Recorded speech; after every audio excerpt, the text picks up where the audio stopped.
G'day, or gamak ngurini means are you all well in Biningunwak language. I'm in Arnhemland. This is the west of Arnhemland on Binning country. Arnhemland, such an extraordinary place. It's almost 100,000 square kilometres of country. Starts in the west here, the border is the East Alligator River, goes all the way to the Gulf of Carpentaria. Got Binning, Arakbi, Yolngu, different Aboriginal countries, lots of clans, lots of languages spoken right throughout Arnhemland. And extraordinarily, it was protected as an Aboriginal reserve in 1931. That's really early on in the piece. What that meant is that it was recognition that Aboriginal people had lived here forever, belonged to this land. Aboriginal people have a really complex land tenure system. They own the land, but not in the same way a white fella owns the land, as a personal object almost. For Aboriginal people like Binning here in Western Arnhemland, they inherit their father's country and they inherit a belonging to that country, almost like the land owns them.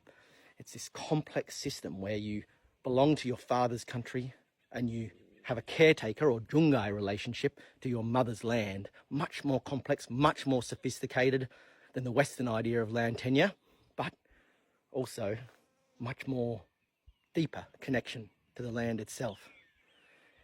Because Aboriginal people have been able to maintain their language, speak their ceremony, sing their songs, practice all of that ancient law and law, L-A-W-L-O-R-E, Arnhemland has remained this strong cultural living landscape. So much of Australia, Aboriginal people have been forced to stop speaking their language, have had their country taken off them, and it's been a fight to maintain that cultural connection to land. It's extraordinary how deep the connection still is in those places. Arnhemland, they've been somewhat luckier, where although there was conflict in the early days, there was some killing times, Yolngu, Binning, Arakbi fought hard, and today Arnhemland is something special.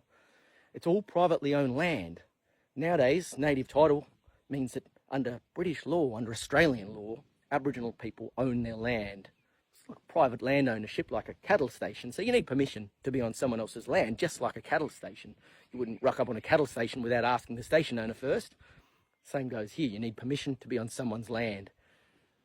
Western Arnhemland here is this stunning big escarpment country, but as you go through Arnhemland, the country changes dramatically. Big forests, eucalypt, savanna, woodland. You've got immense wetlands in central Arnhemland. Huge big sand dunes, diverse landscape, diverse cultures, and such a special part of Northern Australia. It's a privilege to have lived and worked here for so many years, and it is so good to be back.